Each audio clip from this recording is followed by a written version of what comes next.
नबी अकरम सल्लल्लाहु अलैहि वसल्लम की पैदाइश से कुछ अरसा पहले यमन का बादशाह अब्राहा काबा को गिराने के लिए चल पड़ा। अब्राहा ने अपने शहर सुना में एक गिरजाघर बनाया था और उसकी ख्वाहिश थी कि हज करने वाले बजाय मक्का के सुना में आए और इसी गिरजाघर का तवाफ करें और यही हज का मेला हुआ करे। लेकिन लोग सना के बजाय काबा की अजमत की वजह से वहां आते रहे।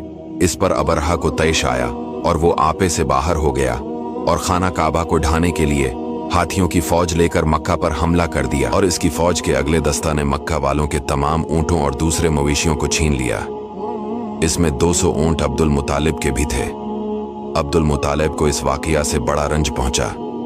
चुनांचे आप इस मामले में गुफ्तगू करने के लिए उसके लश्कर में तशरीफ ले गए। जब अब्राहा को मालूम हुआ कि कुरैश का सरदार उससे मुलाकात करने के लिए आया है तो उसने आपको अपने खीमा में बुला लिया। और जब अब्दुल मुतालिब को देखा कि एक रोबदार और निहायत ही हसीन व जमील आदमी है जिनकी पेशानी पर नूर नबूत का जाह व जलाल चमक रहा है, तो सूरत देखते ही अब्राहा मरहूब हो गया और बेअख्तियार तख्त शाही से उतरकर आपकी ताजीम व तकरीम के लिए खड़ा हो गया और अपने बराबर बिठाकर दरियाफत किया कि कैसे सरदार कुरैश, यहाँ आपकी तशरीफ आवरी का क्या मकसद है। अब्दुल मुतालिब ने जवाब दिया कि हमारे ऊंट और बकरियां वगैरह जो आपके लश्कर के सिपाही लाए हैं, आप उन सब मवेशियों को हमारे स्पर्द कर दीजिए।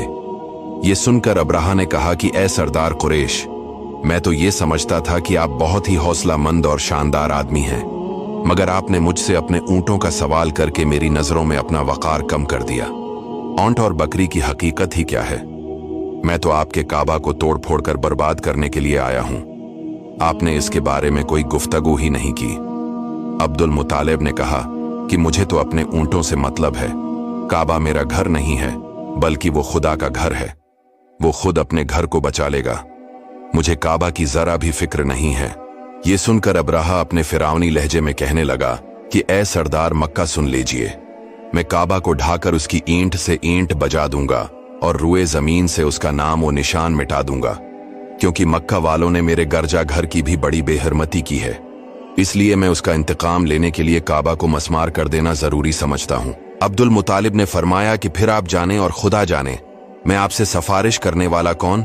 इस गुफ्तगू के बाद अब्राहा ने तमाम जानवरों को वापस कर देने का हुक्म दिया और अब्दुल मुतालिब तमाम ऊंटों और बकरियों को साथ लेकर अपने घर चले आए और मक्का वालों से फरमाया कि तुम लोग अपने अपने माल मवेशियों को लेकर मक्का से बाहर निकल जाओ और पहाड़ों की चोटियों पर चढ़कर पनाह लो।